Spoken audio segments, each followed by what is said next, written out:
so you made it through the top 100. You trawled through a lake of crud, only to come to the top 10, where you were left aghast by the quality of games on that list. But that is now in the past. We're not one to hang about and rest on our arse cheeks. So what would it be in a new year? It's time for our New Year rant. As you may well know, I tend to keep my opinions to myself throughout the year. That's to save myself from wanting to kick so many people's heads in. But just once a year on New Year's Day, I let myself let rip like a volcano of vitriol. So what we're going to do now, we're going to go through a few things that we did like about the last year in the board gaming world, and we're going to go through some things that we didn't like in the board gaming industry. Just be aware that if you are a little bit squeamish, then you might want to turn off now. But if you think you're hard as fuck, then buckle up. It's going to be one hell of a roller coaster ride, right? Bollocks! So the first thing that we enjoyed about last year is that we hit 10,000 subscribers. I know that doesn't really mean anything because majority of people that subscribe to YouTube channels don't actually fucking watch them for some unknown reason. But I think at the time of making this video, we were about 30 subscribers away from 12,000. And I can't remember what our prediction was last year. I think it was like to get to like 8,000 subscribers or something. So we have smashed that out of the water. So that's the first thing that we're really happy about. More people means more bollocks and more bullshit. So the second thing that we enjoyed about last year is that it was the 40th anniversary of the Fighting Fantasy game books series. We saw 2 new books released, one by Ian Livingstone called Shadow of the Giants, which it was okay, and one called The Secrets of Salamonis, or however you pronounce it, by Steve Jackson, which was a little bit better. We didn't manage to get to the Fighting Fantasy Fest 4 convention because I was wasting my time at work, but it's just nice to see something that I loved from my youth still going strong today, and we're hoping that we can get to 50 years before Ian Livingstone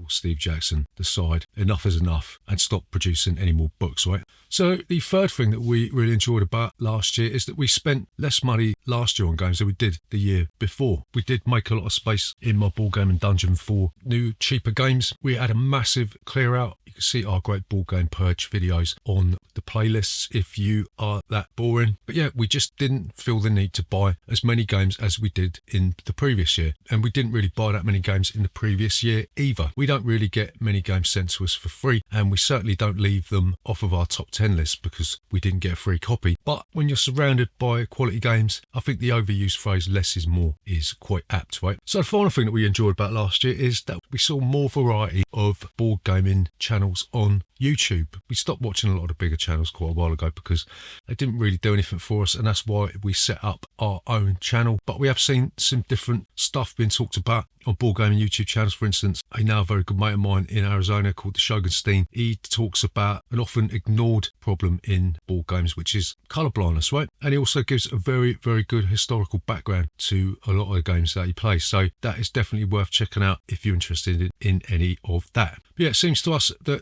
at long last, people aren't trying to copy, shut and sit down, and they're actually reaching out and doing something different, right? So the first thing that we didn't like about last year is, again, all the bullshit that goes on in fucking Twitter, right? Since the muskrat has taken control of Twitter, there was a massive outpouring of grief. A lot of board game channels threatening to leave Twitter, but not actually closing their accounts down. So mentioning no names, if you're going to threaten to leave Twitter, then just fucking leave. Don't leave the gate open so you can come back later on and then post stuff on the sly, right? Grow some balls, follow through on your threats, or shut the door on your way out. So the next thing that we didn't really like about last year is a bit of a weak year, and I think that's related to the fact we didn't actually acquire as many new games as we did the previous year. Very difficult for me to think of some highlights of last year because I spent most of my time playing games that we already own or getting older second-hand copies of games. But yeah, one of the standouts for me of last year was Ark Nova. Really enjoyed that game. Didn't quite make the top 100 because we need to play it more. And some Euro games like Teletum, even though it's as dry as a nun's minge, it's one of them games where you could chain loads of actions together, and it does actually get really exciting if you like watching paint dry. So yeah, it was a bit of a sterile year, but we have been told that Cyclades 2.0 is going to be released next year, so I'll be salivating.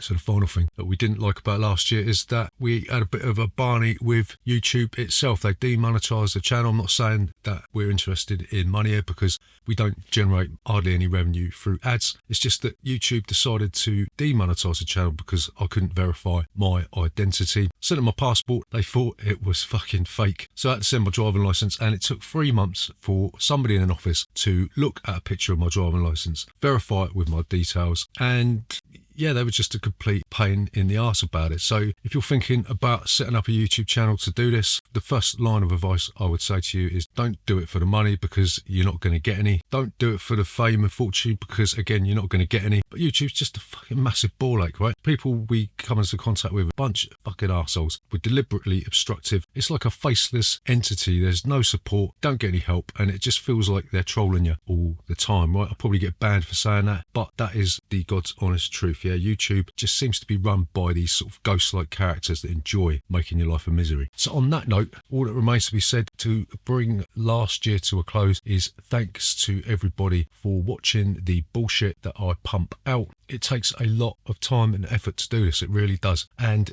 you don't get anything for it. You don't get any sort of monetary reward. You don't really get anything other than the satisfaction of having created something out of nothing, right? So I'm not going to make any predictions for next year. I'm just going to keep on plugging away, playing games, recording my thoughts about them in my own personal weird little way. And you can think of it as like a sort of an antidote to all the mainstream bullshit that is out there. I'm not going to be silenced. If I get banned from YouTube, then so be it. Who gives a shit anyway? Because at the end of the day, this channel is a load of bollocks.